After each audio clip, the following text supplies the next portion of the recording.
Hi everyone, welcome back to my stating. And speaking of statings, well, we'll probably won't see one today. Maybe we will, who knows. But the Wheel of Time trailer is finally upon us. Or is it teaser? Or those things are so interchangeable today that they have used both. Both teaser and trailer. So I have my cup of tea here and my dog in my lap because she is especially cuddly today, and see what this is all about. I mean, this is frozen at 00 seconds, so let's see. Be strong. Oh, interesting. Yes, that's Nine Evil, right?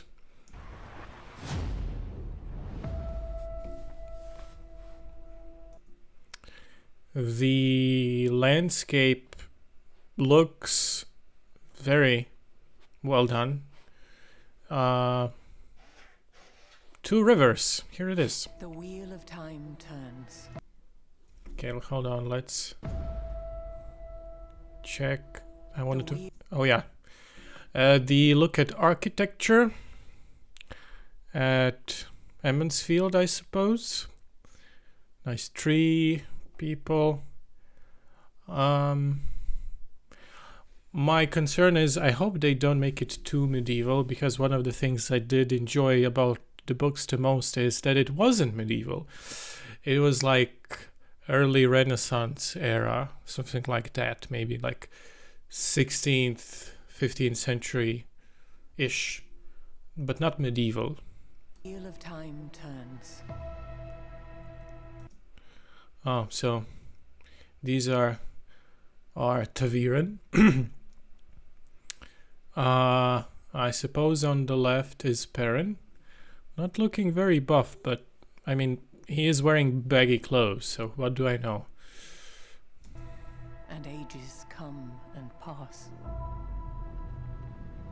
leaving memories that become legend. What's with the paint? Is it like a visual trippy representation of the source, which I guess interesting? Is it like a trippy metaphorical sequence or something? Let's continue.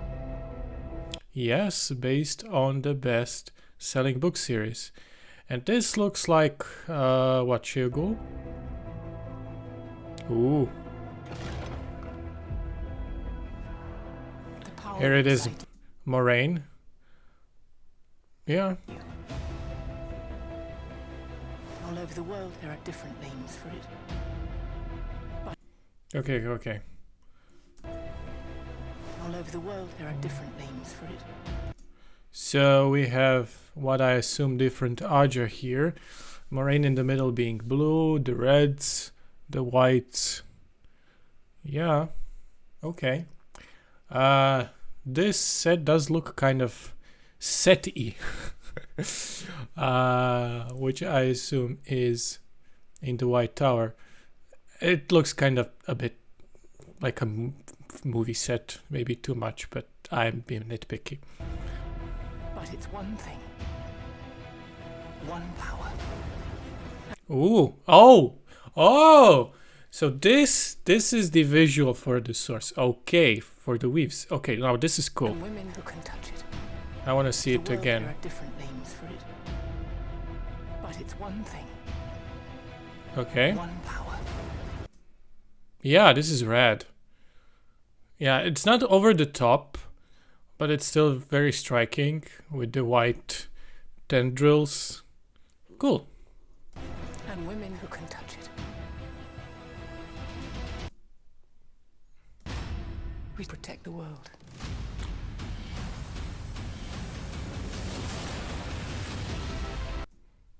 Some really nice overhead visuals.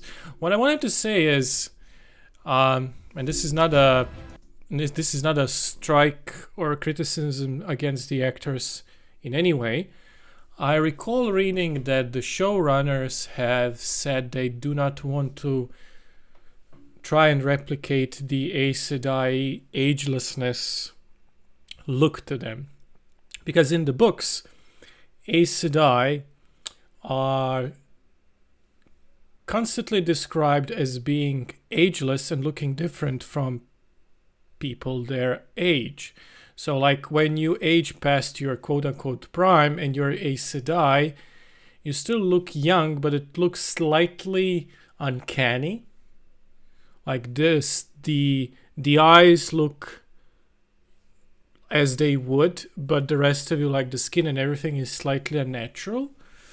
And I think the showrunners have ditched that idea. And I think if you have to ditch anything, I think that would be too tricky and too distracting probably on the screen. So maybe it will be inferred in some other ways, I hope. We protect the world.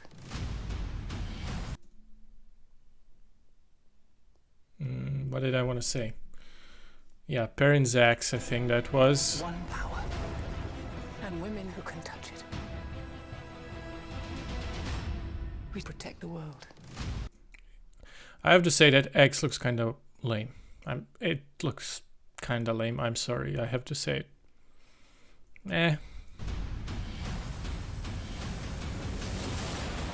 And that's cool.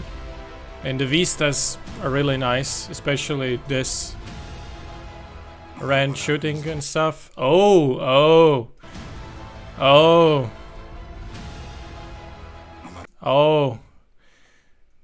The infamous dagger sequence. And Matt being a naughty boy. I remember being so mad at Matt as a character. And when I was doing a read through of, I guess, first 2 books even, I was consistently naming him as the worst character because I was just so mad and off-put by his constant immaturity. But then as others, especially veterans of Wheel of Time fandom, have told me that he's gonna become one, if not the favorite character of mine. I do have to say that my favorite Wheel of Time character to this day is Nynaeve. And I'm not sorry for it. I'm sorry, she is hilarious. No matter what happens. Nice. Face, The wolves. the wheel keeps turning. What? The wheel keeps Is that Tam? I don't remember casting for Tam al'Thor. So, maybe that is Tam. turning. The Dark One is coming for your friends. Oh, The Dark One is coming for your friends. the manly man Lan. Looking awesome.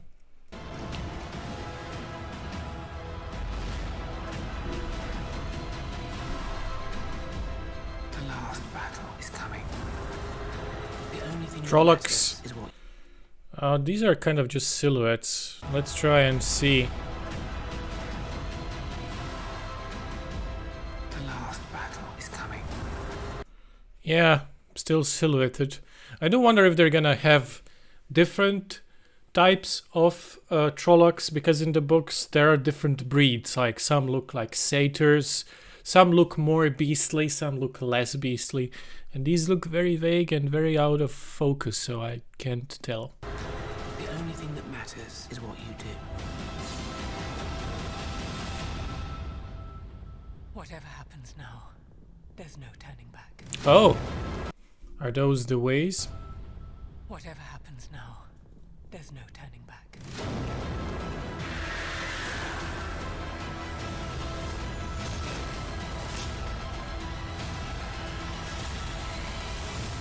Nice. Okay, I actually got goosebumps at the end. Yeah, November 19th. Can't wait.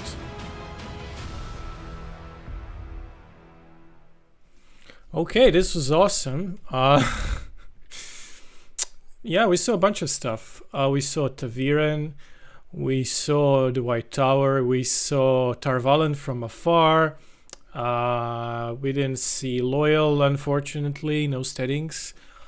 We saw Land, we saw Moraine. Everything's looking good. That weapon, though, looks kinda lame. Which I know. It can't look super fancy because it was made in a village by a village blacksmith. I understand. But it kind of looked like a prop. But everything else looks fine.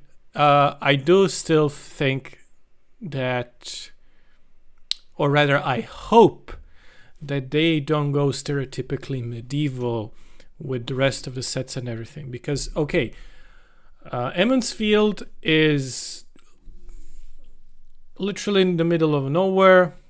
I'm not gonna call it backwoods, but I guess it is. So if the architecture and houses look a bit out of time, medievalish, okay, fine. But I hope the rest of the world, the rest of the large settlements and cities don't look stereotypically medieval, because one of the greatest gifts of Robert Jordan, the writer of Wheel of Time, was specifically his ability to convey different cultures, their customs, differences in their mentality, and that was kind of displayed through everything. The clothes they wear, the customs they have, the songs they sing, the games they play, everything. And that's what I hope for. I also hope that they don't use too much of the old tongue, because that was also one of my least favorite parts of the books, because Robert Jordan was a man of many talents, a fantastic writer, but creating languages was not one of them. And, you can't be excellent in everything, so know your strengths, and I hope they either rewrite it completely in the TV show and hire a real linguist, maybe the guy who did Klingon or Dothraki recently, and construct a new language based on the few phrases from the books and kind of base it as to have that flavor, but not like full-on sentences like in the books. Those were not great. Yeah, so this is it for me. I will definitely be checking this out. There will probably be more trailers. Again, this says only teaser trailer, so who knows. And see you guys and gals and everyone else next time. Bye-bye. And tell me what you think.